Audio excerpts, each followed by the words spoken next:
I am Juana Regalie, NVC trainer. And I'm Ian Peaty, also an NVC trainer. And just to expand on that a little, I've been a trainer since 2008 and been working with NVC for more than 20 years now. One thing that I can say about NVC is that it's transformed my life completely, starting with how I see myself and my relationship with myself, and then with my intimate relationships, with my family relationships, people I work with, and then kind of expanding outwards. It's had such a huge impact on the quality of my life and the quality of the relationships. And for me, NVC, meaning nonviolent communication, had a similar impact. I have been studying and integrating it for more than 6 years now, and I have become a certified trainer last year. And I remember that before discovering NVC, I was living my life being very much influenced by the outer world, by the other people, by what I invested as authority figures. And with the tools of this concept called nonviolent communication, some more conscious choice came into my life, and little by little I could, reclaim my inner power. And I'm passionate about this and what can transformations can bring into our lives. Hence, this video that we are offering today, with the intention of offering some basic information, some basic tools that you can use and apply immediately into your life, and maybe also as a teaser to what can the tools of nonviolent communication bring for your well-being. And at a very summary level, what we are hoping to do with this video is to illustrate how we can break the patterns that I think all of us have fallen into in how we're responding to the world and the people around us. So we all have habitual habits about how we react. And we want to move from reacting to a more conscious choice about how we respond to the world around us, and especially the people around us. Mm-hmm. And of course, it all starts with the relationship with ourselves. And this means understanding ourselves, understanding our triggers, understanding what is going on with us in our inner world when we are interacting with other people.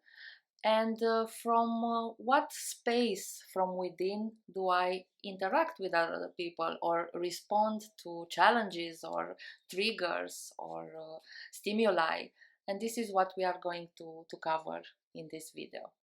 I would like to start the journey of this path to understanding ourselves with a short story, an example that comes from my life, from my relationship with my mother, which is the relationship that brings until now most triggers for me.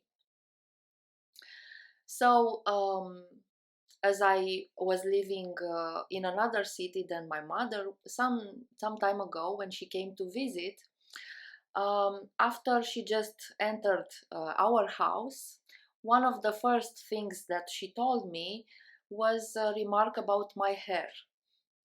How does your hair look? When are you going to cut it? My mother said. This thing she said was a big trigger for me because, first of all, I was really liking how my hair looked that day. And second of all, I was really wanting to have, a good and peaceful relationship with her. And I noticed the trigger and the turmoil that started inside of me. And now looking back on it, I'm sure that some of the reactions that I usually had in relationship with my mother weren't helping me to, build and nurture that peaceful and harmonious relationship with her. And now I would like to make a pause, stop the frame and analyze a bit what is going on within myself? What is going on within ourselves when we are triggered?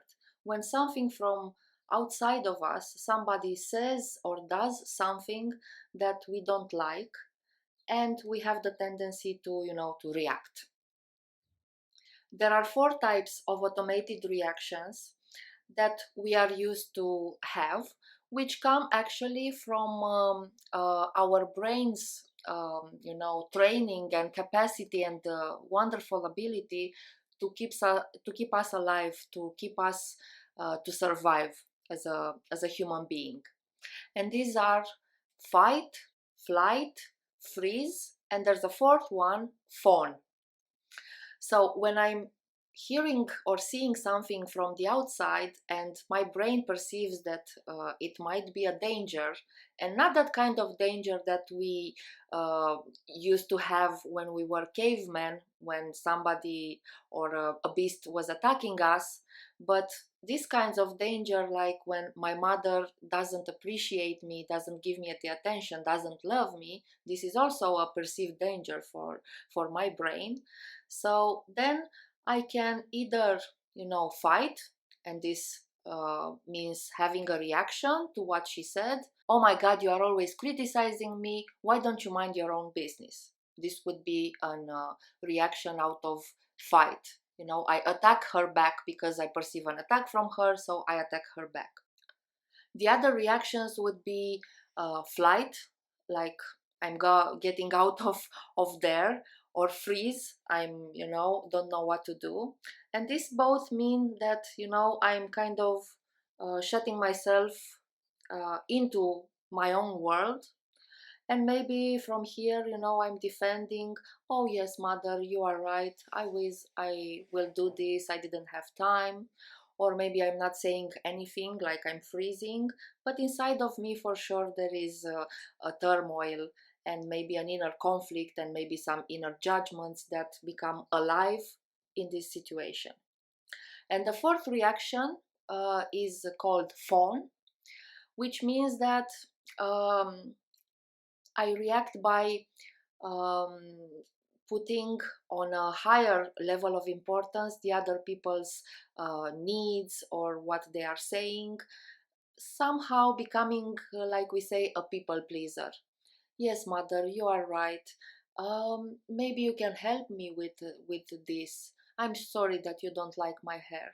Something like this to to please her and to pass through this moment by acknowledging her needs, but at the same time, ignoring my own inner reaction and what is important for me in that moment. So these are the automated responses that we, each of us, probably have on default in our system. And maybe you are more used to the fighting one when you attack back, or to the ones that make you, defend yourself or try to please the others. You each know what is your default mode in front of dangers, perceived dangers, or somehow triggers or stimuli that come from the outside. The idea is, what do we do with them? Do we want to act on this automated pilot where our brain, goes every time on the same wide highway that has been created maybe from early childhood, where I don't have, any choice about how do I react? And then probably I get into another story of feeling sorry, feeling shameful, feeling guilty, maybe angry about how I reacted or how the relationship went from that point.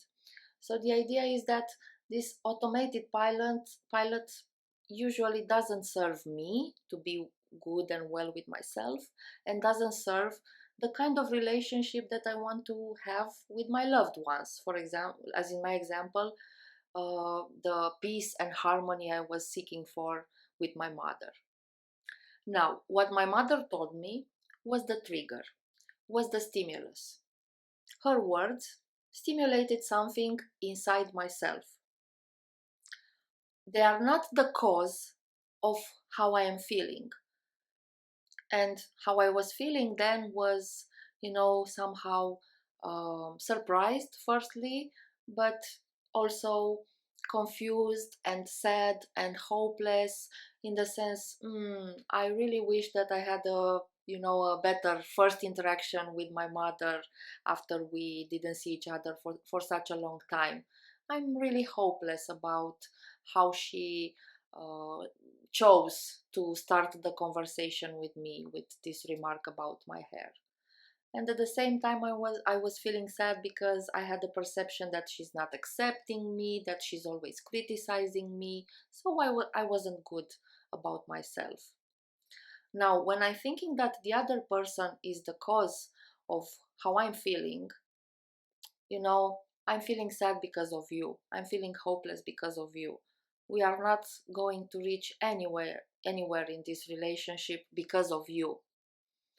Then, I'm left with, what can I do? I cannot do anything until the other changes their behavior, until they do something about it.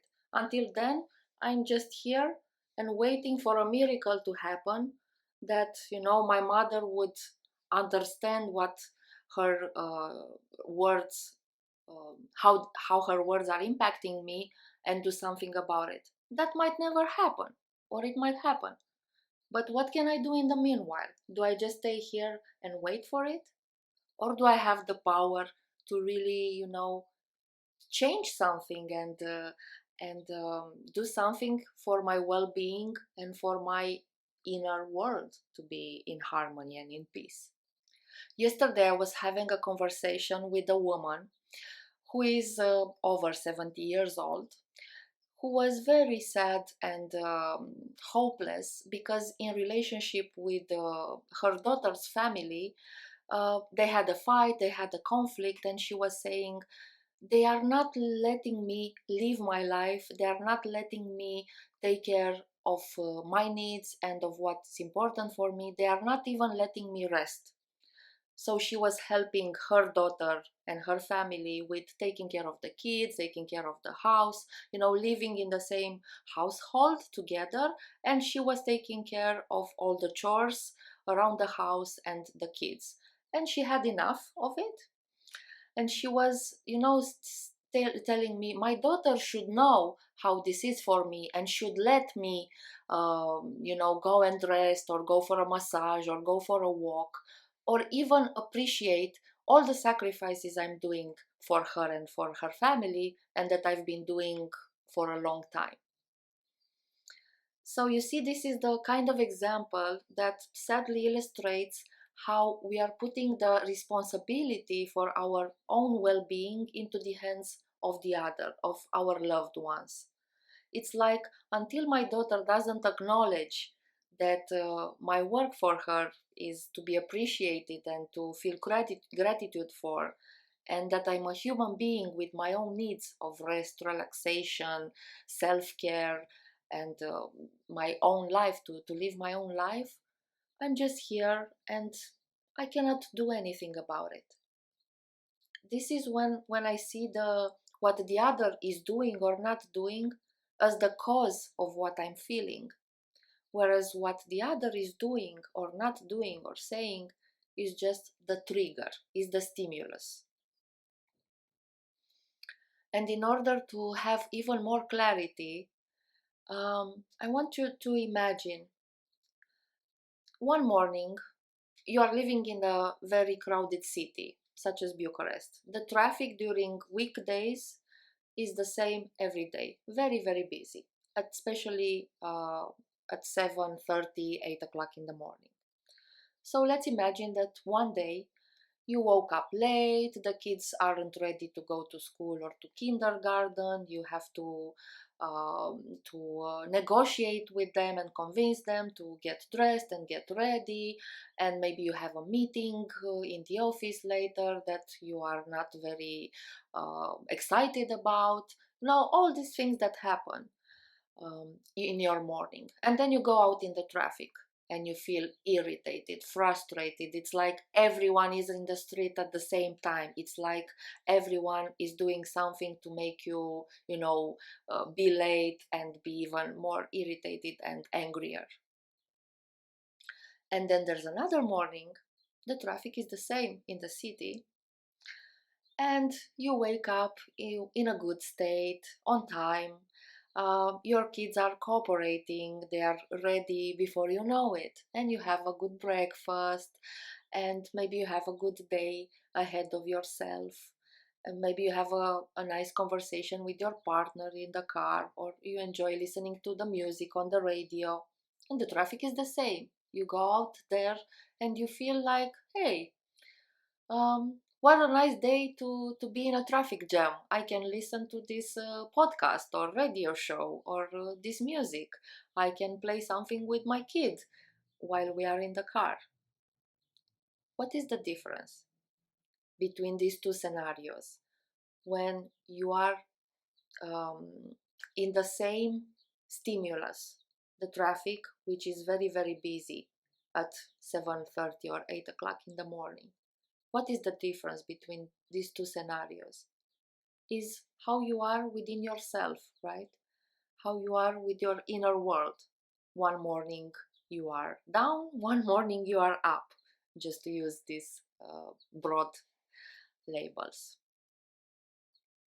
So the idea is that the trigger, what the other says or does to us or doesn't, it's only the stimulus of how we are feeling inside of us, and they are not the cause.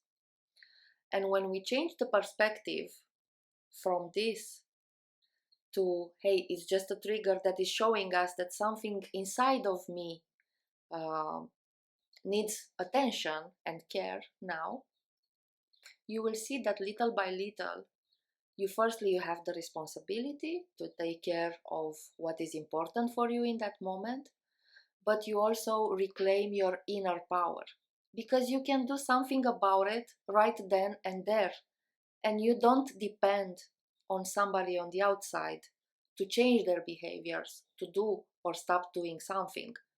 You are the one who can do something about it right then and right there. So until now I talked about how is our habitual way of responding on automated pilot, and about the fact that probably many times this doesn't serve our inner well-being or our relationships with our loved ones. So then there is a question: how do we override the automated pilot? How do I have more um, choice about how do I respond? The easy answer is to create a pause between stimulus, what triggers me, and the way I react, the way I respond. And the most, helpful and at hand tool that I have in order to create this pause is my own breathing. So in the moment when I feel myself being triggered and, wanting to say something to attack back, or I feel that I'm, falling into myself and trying to defend or become pleasing the other, um, take a deep breath. This would help you to close your mouth in order to not say something that you would regret afterwards. Um, and to have that very brief moment of turning from the automated pilot to the way that I now want to have and choose in this relationship, and in the way I react to people and to triggers. Well, I often receive this question, as easy as it seems, just close your mouth and breathe. Yes, but how do I, um, stop myself right in that moment when it's so heated, the moment that, and the automated response, it's so at hand that many times I probably forget about how to, hey, stop, close your mouth, and breathe deeply. And for me, this is something that we train. This is something that requires practice. And how do we train this? Is firstly, we train ourselves to breathe deeply. because we are used to breathing really shallowly at the chest level, and this breathing deeply is going down, going more deeper into the abdomen. And this means doing some breathing exercises when we have time in order to train ourselves to breathe deeper. Other ways to, to be able to create this pause is to um, employ some self-care practices such as meditation, sport, yoga, dancing, um, journaling about these kinds of situations. When I've been triggered, I would have wanted to respond in another way. What can I do about it? So these are recurring actions that I can do, um, which little by little will help me build this new neuronal way, which is, another way as the highway that has been built since I was a real little child with the automated pilot. And little by little, it opens this new way in our brain in order to be able to create this pause between stimulus and response and to do something else in that pause. So, what do we do in this pause? Yeah, and I think this is also something to recognize, that creating this pause is not something we can do immediately. You said Yeah. it. We need to train it, and as we train it, as little by little, we can break up this pattern, put this pause in between stimulus and my response. We can start to build in a bit more awareness about what's going on inside. So we use this pause to connect with myself. What is this trigger doing to me? What is it bringing up in me that I would like to use and respond in a different way, with a different understanding, a different consciousness? And in this pause, then, when I can put my attention on some other things, which I'll talk about in a moment, I can make better choices. I get more flexibility, more range of possibilities, not just the automatic, the highway that you talk about. We can choose different paths. Mm-hmm. Some of them may be narrow and we don't use them very often, and some may develop into new ways of being and connecting. New highways. Yeah, new highways. So that's what I'd like to talk about next is, okay, so we've created this pause. Now what do we do with it? So in this pause, I think there are several places that we could look. But when I'm talking about a pause, we're not talking about minutes of time. So we need to be quite selective about what we put our attention on so we can make these better choices. Because in reality, in the heat of a moment, in a conversation, when something's happening, we've probably got maximum 2 or 3 seconds. So this is why we need to practice, because we want to use that time as effectively as possible so that we can connect with what's really important, what's really going on with us. And the first place I suggest that we put our attention in this pause is what's going on in my head. What's going on in my head? So to pick up the example that Juana used about her mother making a comment about her hair, then I'm guessing that there are some thoughts in Juana's head in that moment. So my mother's always criticizing me. She's always criticizing. She's always on my back. She's always paying attention to what I look like. She's not being warm and kind and considerate. So these might be some thoughts, some judgmental thoughts, some interpretations about what's going on with her mother. And it's worthwhile just paying attention to those, just noticing this is my story, this is my creation in my head, my judgmental, interpretive. I might be right, and I'm often wrong, and this is not so much important. So what I want to do is to not just recognize that I'm having these thoughts, and in my breath, just gently put them to one side. I can come back to them later if they're important, and to rather bring my attention to what's actually happening. So my mother has walked in the door and she said, are you going to cut your hair? Or why didn't you cut your hair?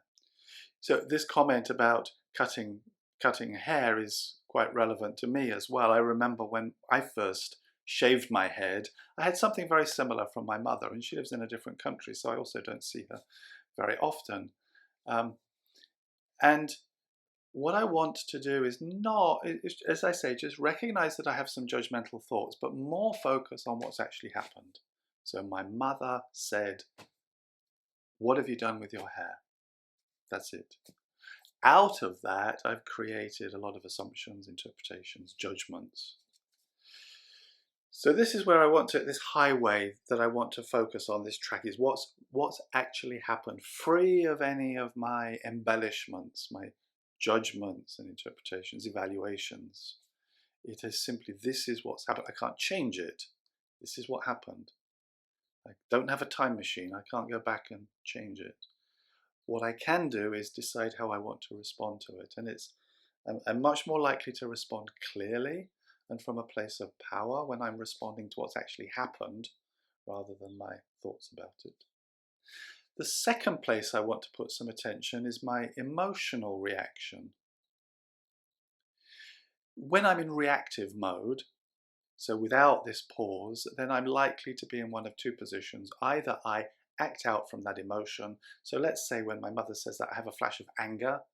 When I'm reacting, that anger might come out in a sharp response, or I suppress it. I can suck it in, the fight or flight response. And I know there are others, but there's an emotion sitting behind that, feeling. What I want to do though is just put my attention on it for a moment, give it a bit of space, a bit of breathing space. So I'm having a flash of anger, annoyance, I'm upset.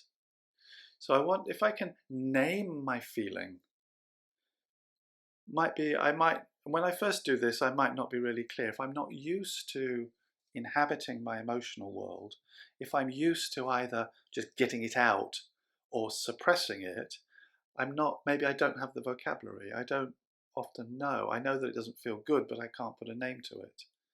So training myself to get as clear as I can about what is my emotional, my felt response.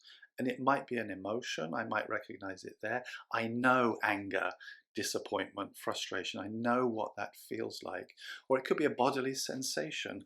I'm feeling contracted. I'm feeling heat in my face in response to what's happening.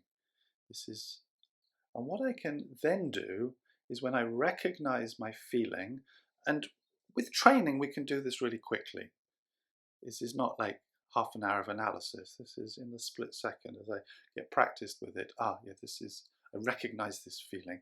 What's it telling me is the next important question. What is the signal? Because emotions are really important. We tend to, in many situations and many contexts, we're encouraged to kind of leave them to one side or not listen to them. They're somehow, primitive. The mind is more important than our feelings. I'd like to get a better balance though, because our feelings contain a lot of wisdom. They're telling us something. They're encouraging us to take some action. They're building up our action, focus to do something in response to what's happening. But if we're not aware of that, if we haven't created that pause, then that impulse to action may very well and is likely to go in a direction that is not helpful. So I want to ask myself, what is this feeling telling me? Why am I having this feeling in terms of myself? As Juana explained very well, my emotions, my feelings are not caused by the other person or the situation. They're signals to me, they're mine, and they're telling me something about what's deeper. What are my needs? What is going on at this deeper level? Something that's important to me. So it might be appreciation, with my mother making a comment about my hair. It might be being seen, being understood, understanding. It might be connection. It might be care, consideration. So these might be some needs that this flash of annoyance, of irritation, of anger, maybe, this is what it's pointing to. There's something precious underneath. And this is what I want to get to in this pause that I'm creating. What is my need in this moment, or needs in this moment, that are alive right now in response to what's happening?